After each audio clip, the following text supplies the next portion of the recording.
Hey besties, how are you all? I hope you all are doing great at your place. I am Prachi from the channel Literature with Prachi, and today we are gonna continue with BBC 105 Block 2, The Scarlet Letter, which is written by Nathaniel Hawthorne. Today we are gonna start with Unit 4, which is The Scarlet Letter Structure, Narrative Style and Spatial Features. अब मैं एक बात आप लोगों को बता दूं कि हमारा जो बुक है, मैंने आपको पहले भी बताया कि मैं बुक के अकॉर्डिंग पढ़ाती हूँ। उस तरह से एकदम अलग से समरी नहीं है, बट अगर आपको समरी चाहिए इस चीज का, ये जो नोवेल है द स्कारलेट लेटर, इसकी समरी चाहिए, तो आप लोग मुझे कमेंट में बता सकते हो। I will surely make one video of the summary. Okay, let's talk about our topics. So our topic, we have total 5 topics in it, and we are gonna cover all of them today. Let's start with the first one, the structure of the novel.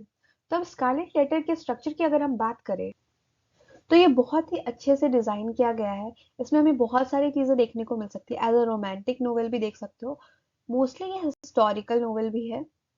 इसमें आपको जो हमारा personal growth होता है किसी भी character का, वो देखने को मिला है, खासकर हेस्टर प्राइमे का। ठीक है, तो अगर हम लोग इस नॉवल की बात करें तो ये 2 पार्ट में डिवाइडेड है।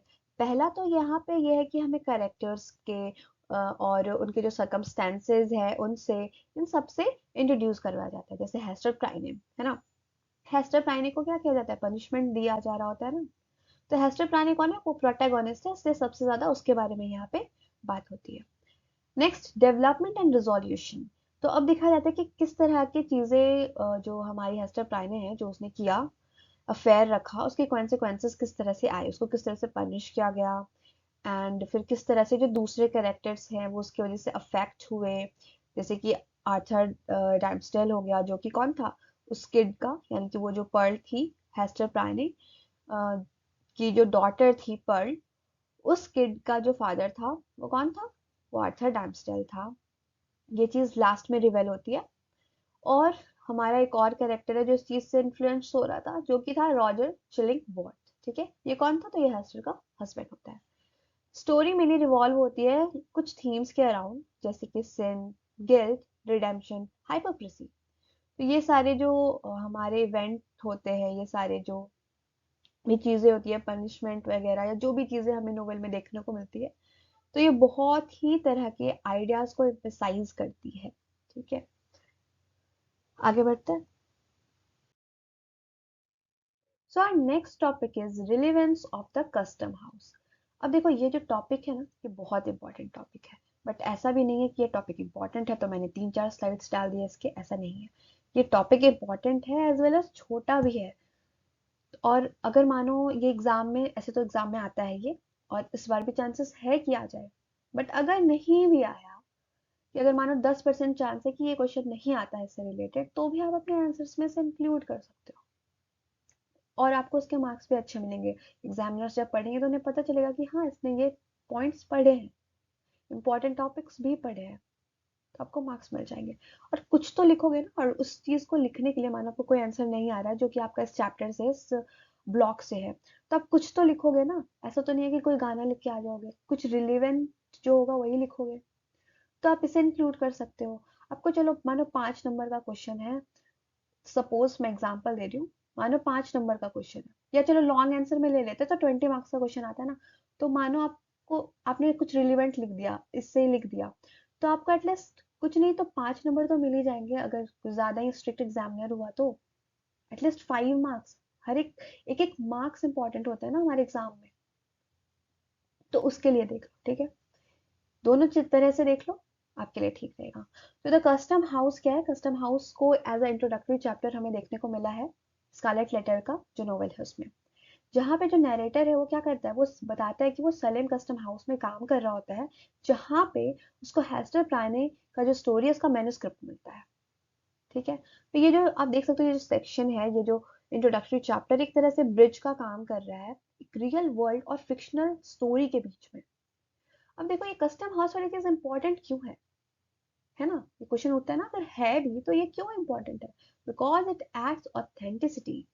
जो नैरेटर है क्लेम करता है कि उसे जो ये स्टोरी है वो एक ओल्ड डॉक्यूमेंट में मिलती है। इसका मतलब कि ये नोवेल को एक हिस्टोरिकल एक्यूरेसी दे रहा है। Themes of the morality and judgment. अब ये जो चैप्टर है ये सिर्फ हिस्टोरिकल पर्सपेक्टिव ही नहीं दिखा रहा है, ये हमें एक तो फिक्शनल हो गया, हिस्टोरिकल हो गया, और भी कई चीजें हमें दिखा रहा है। ये उस टाइम पे हमारा जो हिस्टोरिकल एक्यूरेसी है उसके अकॉर्डिंग ये हमें क्या दिखा रहा है कि उस टाइम पे पुरितन मोरल कोड्स कितने स्ट्रिक्ट हुआ करते थे। एक तरह से ये जो पुरितन रूल्स है, स्ट्रिक्ट रूल्स, इसे स्टोरी का सेंटर में रखा गया है। और इसमें जो है कुछ मेन थीम्स डाले गए हैं, गिल्ट, सिन, रिडेम्पशन। ये तो आपको ऑलमोस्ट, ये जो हमारा चैप्टर है द स्कारलेट लेटर, उसमें ऑलमोस्ट आपको हर जगह मिल जाएगा। अब देखो, प्रिपेयर्स द रीडर। तो ये जो चैप्टर है, ये जो हमारा इंट्रोडक्टरी चैप्टर है द कस्टम हाउस, एक तरह से रीडर्स को क्या कर रहा है, इंट्रोड्यूस करा रहा है स्टोरी से कि किस तरह का टोन होने वाला है। आप जो नोवेल पढ़ रहे हो उसका टोन कैसा होगा, थीम्स क्या हो सकते हैं, हिस्टोरिकल कॉन्टेक्स्ट कैसा है नोवेल का, ये सब। आई होप ये क्लियर हो गया होगा। अगर कोई कंफ्यूजन हो आप पूछ सकते हो, ठीक है। आगे बढ़ते हैं। The narrative technique and point of view. अब ये हमारा नेक्स्ट टॉपिक है। तो देखो, हमारा जो नोवेल है इसका नैरेटिव टेक्निक कैसा है, इसका पॉइंट ऑफ व्यू कैसा है, ये भी तो देखना जरूरी है। तो the narrative presents story as a blend of historical fact, कि मैं पहले भी बोलते आ रही हूँ कि हिस्टोरिकल फैक्ट की तरह दिखाया गया है, हिस्टोरिकल पर्सपेक्टिव्स दिखाए गए हैं, और एक तरह का इमेजिनेशन भी दिखाया गया है, फिक्शनल स्टोरी भी ऐड की गई है, दोनों को मिक्सअप कर दिया है। तो बड़ा ही अमेजिंग मिक्सचर है, या कह सकते हो बैलेंस है ट्रुथ और फिक्शन का। By using the third person point of view, जो नैरेटर है ये हमसे, जो हम रीडर है ना, तो हमसे डायरेक्टली ये इंटरेक्ट कर रहे हैं, और एक तरह का हमारे और नैरेटर यानी रीडर और नैरेटर के बीच में एक पर्सनल कनेक्शन बिल्ड हो रहा है। This technique helps readers connect with the characters. ये जो टेक्निक है ये मेनली आपका कैरेक्टर से बहुत अच्छे से कनेक्ट कर पा रहा है। जैसे कि हमारा जो थर्ड पर्सन है वो क्या हमें कैरेक्टर्स के बारे में जितनी भी उसको पता होगा, जितनी भी उसको इन्फो होगी, इन्फॉर्मेशन होगी, उस कैरेक्टर के बारे में बता देगा। तो हम लोग को जब कैरेक्टर्स के बारे में पता चलेगा, of course we feel connected. तो जैसे हेस्टर हो गई, डैम्सडेल हो गया, चिलिंगवर्थ हो गया, इनके बारे में हमें पता चला, हम इससे कनेक्ट फील करने लगे, हमें समझ आ गया कि इस कैरेक्टर का क्या रोल हो सकता है और उसकी लाइफ में भी क्या चल रहा है ना, और उनके इनर स्ट्रगल्स क्या है। हाथॉर्ने ने सिंबोलिज्म और इमेजरी का भी यूज किया है, काफी यूज किया है, और ये जो चीज है ना, सिंबोलिज्म, इमेजरी, ये सब बहुत इंपॉर्टेंट है, इसलिए हम लोगों ने इसके बारे में अलग से भी पढ़ा है, इमेजरी के बारे में पढ़ा है ना हम लोगों ने अलग से, वही चीज है। तो इनरिच द नैरेटिव, जैसे कि स्कारलेट लेटर ए, खुद ए जो है ये भी एक तरह का सिंबल है ना, एक तरह से ये एक सिन का सिंबल है, शेम का सिंबल है, दूसरी तरफ ये स्ट्रेंथ का सिंबल है। देखो, विच रिप्रेजेंट्स डिफरेंट थिंग्स, जैसे sin, shame and eventually strength.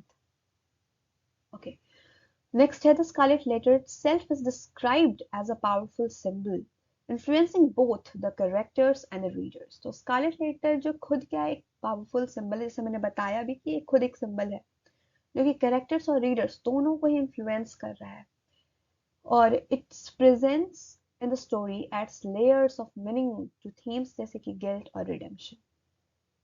Clear? आगे बढ़े? ठीक है, आगे बढ़ते हैं। नेक्स्ट टॉपिक है the genre of the Scarlett Letter. अब किस तरह का स्टाइल है स्कारलेट लेटर का, तो बड़ा ही अमेजिंग ब्लेंड है, यूनिक ब्लेंड है स्कारलेट लेटर किसका, मल्टीपल जॉनर्स का, यानी बहुत सारे स्टाइल्स, बहुत सारे जॉनर्स हमें देखने को मिले हैं इसमें। So it's primarily considered a romance, but it also incorporates elements of psychological drama, historical fiction, and allegory. ये तो बहुत easy line है, इसको समझाने का कुछ है ही नहीं इसमें। Hawthorne focuses on the complexities of human emotion। Hawthorne mainly किस पे फोकस कर रहे हैं, ह्यूमंस के इमोशन का, उनका जो कॉम्प्लेक्सिटी होता है, जो हमारा इमोशन होता है ना, कभी मतलब किस तरह का कॉम्प्लेक्स इमोशन होता है ह्यूमन के अंदर, उस चीज को बताया गया है, ठीक है। किस तरह का जो हमारे कैरेक्टर्स हैं उनमें किस तरह का गिल्ट है, क्या सिन किया, किस तरह का सोशल जजमेंट रहा, किस तरह से सोशल जजमेंट की वजह से उनके डिसीजंस क्या रहे, ये सारी चीजें दिखाई गई, इन सारी चीजों पे फोकस किया गया है। The novel avoids being purely historical by including universal themes that resonate beyond its Puritan setting. So now let's move on to the next one, which is special features of the Scarlet Letter and the other similar novels. तो ये जो novel है The novel stands out for its rich symbolism and deep exploration of human nature. तो mainly यहाँ पे क्या है, ये एक रिच सिंबलिज्म क्यों बोल रहे हैं यहाँ पे, क्योंकि हमें बहुत सारे सिंबल्स देखने को मिले इस नोवेल में। अभी भी हम लोग ने समरी नहीं पढ़ा, इस नोवेल को अगर नहीं पढ़ा, फिर भी हमें यहाँ पे बहुत सारे सिंबल्स पता चले, है ना। इसके बारे में हम एक डीप एक्सप्लोरेशन भी कह सकते हो कि ह्यूमन नेचर का एक डीप एक्सप्लोरेशन हुआ है इस नोवेल में। Hawthorne's writing style includes extensive use of symbolism. ये तो हमें अभी क्या पहले से ही पता चल गया कि हाथॉर्ने की जो राइटिंग है उसमें बहुत सारे सिंबलिज्म का यूज होता है। जैसे कि स्कारलेट लेटर खुद, जैसे स्कैफोल्ड हो गया जहाँ पे वो जो हेस्टर पेरेंट थी उसे पनिशमेंट मिला था वो जगह, फॉरेस्ट हो गया, ये भी एक तरह का सिंबल है इस नोवेल में, an ambiguity which leaves room for interpretation. अब देखो, the Puritan backdrop provides a contrast between strict moral codes and personal freedom. अब देखो यहाँ पे ये चीज भी बहुत सिंपल है कि पुरितन का जो उस टाइम पे बताया गया, ये जो दिखाया गया नोवेल में, इसमें एक तरह का ये कॉन्ट्रास्ट प्रोवाइड कर रहा है बिटवीन की जो हमारा उस टाइम का पुरितन रोल था, स्ट्रिक्ट रूल्स था, और एक पर्सनल फ्रीडम। तो उन दोनों के बीच में एक तरह का कॉन्ट्रास्ट हो रहा है, क्लैश हो रहे हैं दोनों चीजें। और यहाँ पे फिर देखो हमारा थीम्स भी आ जाता है जो हाईलाइट हो रहे हैं, hypocrisy and forgiveness. Similar to works by Dostoevsky and other writers, the novel deeply examines psychological and moral dilemmas. ये तो हम लोगों ने पिछले स्लाइड्स में भी किसी में डिस्कस किया था ना। तो ये हमारा यहाँ पे ये यूनिट भी कवर हो गया, ठीक है। अब यहाँ पे मैं फिर से रिपीट कर रही हूँ, अगर आप लोगों को समरी पे अलग से कोई भी सेशन चाहिए, कोई भी वीडियो चाहिए, आप लोग मुझे कमेंट में बताओ। अदरवाइज अभी के लिए आई थिंक ये मेरी लास्ट वीडियो होगी, मतलब अभी, क्योंकि देखो अभी कुछ ज़्यादा मुझे रिस्पॉन्स मिल भी नहीं रहा है, और मेरे खुद एग्ज़ाम चल रहे हैं। अभी दिसंबर में मेरे एग्ज़ाम होंगे, 2 दिसंबर से। एज यू ऑल नो, आप लोग भी इग्नू स्टूडेंट हो ना, तो एग्ज़ाम आने वाले हैं, है ना। तो उसके लिए भी प्रिपरेशन करनी होती है, और मैं भी उस पर ही अब फोकस करूँगी। हाँ, स्ट्रैटेजी वीडियोस आप लोगों को प्लेलिस्ट में अवेलेबल है, आप लोग वहाँ से देख सकते हो। मेनली आप ये कह सकते हो कि आपका जो जो थोड़ा हार्ड वाला ब्लॉक था वो कवर हो गया। 105 में क्या है ना, ब्लॉक 1, 3 और 4 इजी है, ब्लॉक 2 में ही प्रॉब्लम होती है। और मैंने, लेकिन आपको मैं लिटरली बताऊँ, मैंने ना स्ट्रैटेजी वीडियो में भी बताया था कि ब्लॉक 1 के बाद डायरेक्ट 3 पढ़ने के लिए, क्योंकि 3, 4 से ज़्यादा क्वेश्चन आ सकते हैं। मेनली वो तीनों सेक्शन में वो आते हैं, उस दोनों ब्लॉक से क्वेश्चन। बट दैट्स ओके, आप लोगों ने वोट किया था ब्लॉक 2 को, तो फिर मैंने ब्लॉक 2 पे आप लोगों का सारा कंप्लीट कर दिया यूनिट, ठीक है।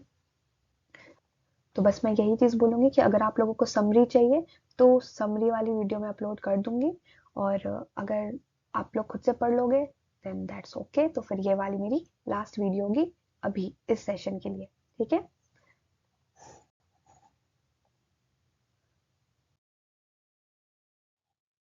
So besties, now this is the end of this session, and I hope this session is helpful for you.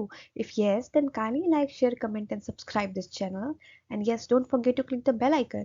Furthermore, you can join my Telegram channel.